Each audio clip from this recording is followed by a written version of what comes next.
Welcome back to Tales of Folklore and Coffee. I know all of you have been waiting for part 2 of The Singing Jaw, and I appreciate the amount of patience all of you have. So last, we left off on a gruesome state of a brother killing brother for the hand of a girl. But not all is lost, and justice always prevails. At least in fairy tales, that is. Episode 13, The Singing Jaw Part 2.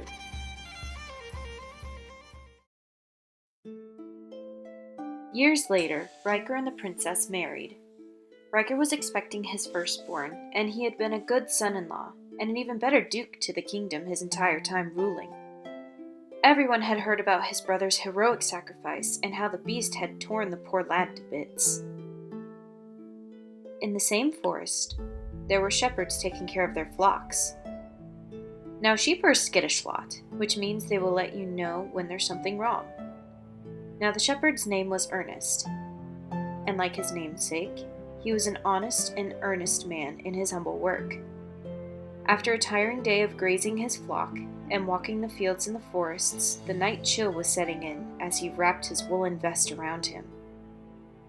The head of the flock had started to come out of line, but from what he saw, his dogs had it in hand.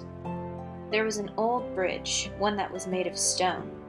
It went over a dried-up creek and had fallen before Ernest was born. So it came about that he was passing the area and his flocks had become frightened with it. In the leaves was a pile of broken bones. Could be an animal. Of course, in the forest, this was anyone's thought. So he took his staff and moved the dead and crisp leaves aside as he found a beautiful white jawbone, bleached by the sun and things of the earth for what looked like a few years. He took it in his grasp and turned it over and continued to look at it. I will make this into a new flute. And what better bone to do this with? He thought as he peered into the bone to see if the cavity was empty of mud and insects. So he took the bone into his mouth and blew. Oh, thank you, kind sir, for you have found my shallow grave, and now I can tell you my story of misfortune. The shepherd pulled back from the jaw and became giddy. Oh, what true luck! I have found a singing jaw. The next day, the shepherd demanded an audience with the royal family. The king, of course, sat and watched as the shepherd, as he took the jaw flute in his hands and began to play. Though there was no normal flute sound, there was the same strange singing as before. Oh, hello, good sirs. This kind shepherd has taken me to the house of the king so that I may tell my tale. The shepherd took another breath and played it further. I am here to testify and say that I am the brother of the man you call Riker. I am Emmett. I was slain in the night while heady, and not aware of my brother's intentions. So here I am now, telling you of the true events of that night. I killed the boar, and he took your daughter for his wife at the cost of my life. During all of the time, the king had become infuriated, staring in Riker's direction.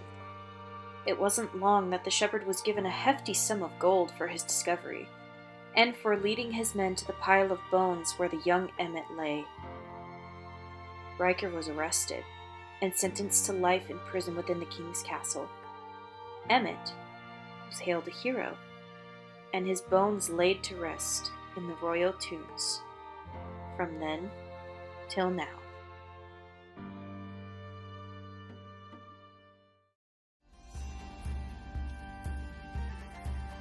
This episode was modified a bit from the original story, which if you find and read it, the older brother is sentenced to death and so is his unborn child. While I understand things were different back in the 1400s, I didn't see the need to add to an already tragic story. And maybe that's cowardly of me, but I didn't like the idea of condemning a child to the same fate as their father, whom they never knew. Before I ended off this week's episode on another grim note, pun fully intended, I wanted to add something about the jaw flutes, to which before reading this story I didn't even know existed. And before you say, ew, gross, need I remind everybody that our red food coloring comes from a bug who eats red flower sap. So with that in mind, when you go back and look at things like a jawbone flute, it's really ingenious. The jawbone emits a high-pitched sound that hunters and shepherds use to keep their flock together. One of the wonders with working with animals, I suppose. Thank you for listening to my podcast. Every view and play is much appreciated. You can find this podcast on SoundCloud, Spotify, YouTube, iTunes, and now Anchor.